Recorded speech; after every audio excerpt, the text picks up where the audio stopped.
जय माता रानी दोस्तों, नमस्कार, प्रणाम। मैं खुशबू सिंह स्वागत करती हूँ आपको अपने YouTube चैनल अथर वर्ल्ड पर। तो चलिए दोस्तों, आज की इस वीडियो में जानते हैं आने वाले शारदीय नवरात्रि के बारे में। नवरात्रि कब से शुरू हो रही है, कितनों दिनों तक रहने वाली है, नवरात्रि में पूजा का सरल विधि क्या है, उसका फल क्या होगा, ये सारी चीज़ें आपको आपके इस वीडियो में आपको शेयर करने वाली हूँ। इस साल 2025 में 22 सितंबर सोमवार के दिन से नवरात्रि शुरू हो रही है और इस बार जो नवरात्रि है 10 दिनों तक रहने वाली है, चूँकि तृतीया तिथि जो है 24 और 25 दोनों दिन रहने वाली है। इस बार महाअष्टमी जो है 30 सितंबर को रखा जाएगा और 1 अक्टूबर को महानवमी होगी। नवरात्रि में 9 दिनों में कौन कौन सी देवी की पूजा होती है, 9 देवी का अलग अलग मान्यताएं हैं, उनका पूजा करने का फल क्या प्राप्त होगा, चलिए जानते हैं। सबसे पहले हम घट स्थापना करेंगे। घट स्थापना मतलब कलश स्थापना होती है। सुबह सुबह मिट्टी के कलश में सुपारी डालिए, 2 लौंग डालिए, थोड़ी सी हल्दी डालिए, गंगा जल से कलश को भर दीजिए, उस पर ढक्कन लगा दीजिए, उसके ऊपर आम के पत्ते रखिए और नारियल को चुनरी लगाकर उस पर रख दीजिए और हो सके तो स्वास्तिक का चिन्ह भी बनाइए।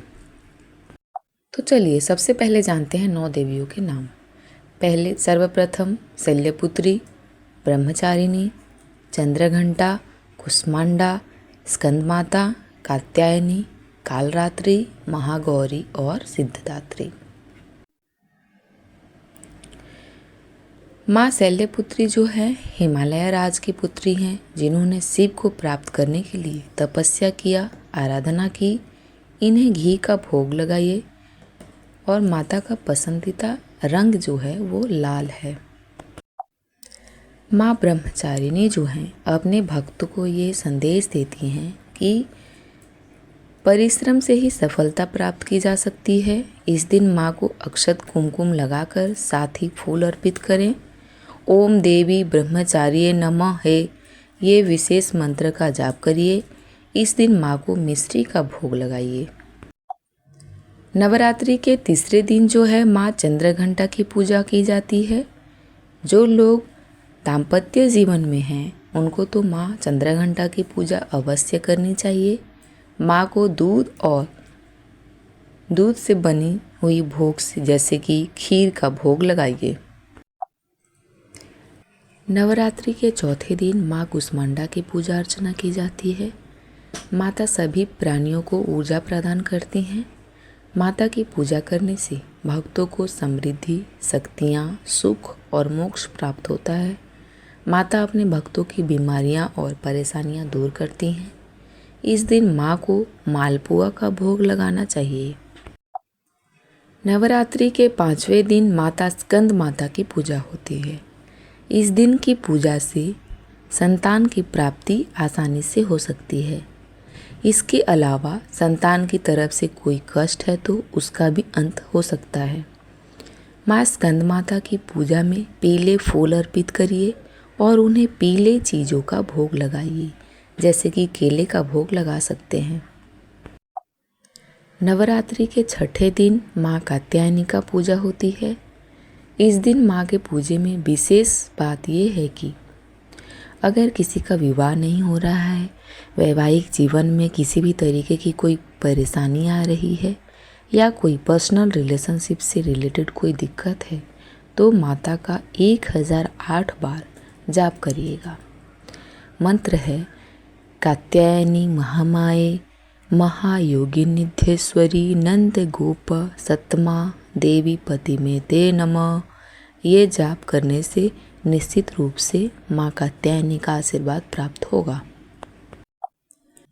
नवरात्रि के 7वें दिन माँ कालरात्रि की पूजा होती है।